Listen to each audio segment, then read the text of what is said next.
Les choix architecturaux étaient très clairs, une nappe à double courbure, confinant les champs du public, imperméable et drainant les eaux de pluie, et en même temps, une résille architectonique de brun filtrant la lumière. Alors nous sommes partis d'une structure primaire de 80 fléaux en charpente treillis métallique, à inertie variable, d'anthrax entre 6 et 11 mètres. Dès le début de nos études, nous avons fait un choix fort. Un choix sur le matériau, le BFUP, ici le ductal FM, dont l'empilement granulaire est jusqu'à l'échelle nanoscopique géométriquement parfait. Issu de cela, deux corollaires. Le premier, une résistance à la compression très élevée, entre 150 et 200 MPa. Et le second, l'impossibilité aux agressions chimiques de pénétrer le matériau par capillarité. Nous avons donc un matériau de structure, mais à la fois un matériau d'enveloppe. La forme d'Ola du stade, épousant les prospects imposés par le plan local d'urbanisme, est une nappe à double courbure, sans régularité mathématique apparente.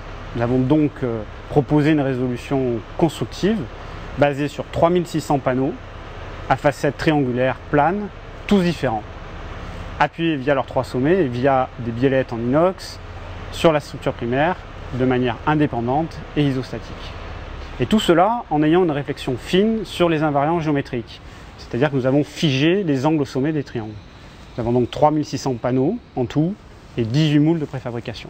Nous avons décliné l'enveloppe en trois zones, la façade avec des panneaux de brun, la tête de façade avec une courbure plus prononcée, des panneaux nervurés, troués avec un maillage raffiné, et enfin et surtout 1600 panneaux de toiture, des panneaux de 2,40 m de base jusqu'à 9 m de hauteur, une plaque de 35 mm d'épaisseur en BFUP, comprenant des alvéoles de verre, au même nu extérieur que la plaque de béton, deux nervures latérales en retombée de 16 cm seulement, structurées en forme de chéneaux, mâle et femelle, emboîtables de proche en proche. Et tout cela en un seul coulage. Ce projet a été un vrai challenge technique qui a permis de mettre en valeur les BFUP de Lafarge.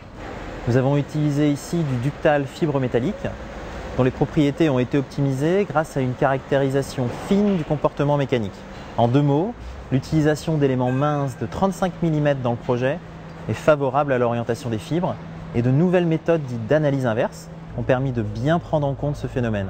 Une fois cette optimisation de laboratoire réalisée, il a fallu accompagner Bonasabla, notre partenaire préfabricant sur le projet, dans la phase de mise en œuvre.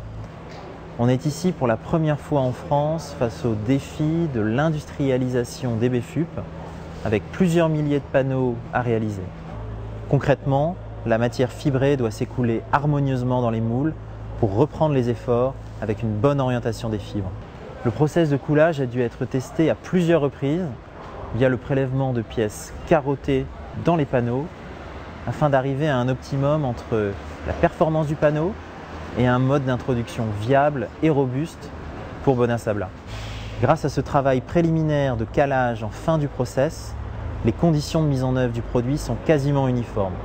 Combiné à l'utilisation d'un BFUP Lafarge sous forme de prémix, on obtient des pièces uniformes en teinte sur l'ensemble de la couverture, conformément aux souhaits de l'architecte.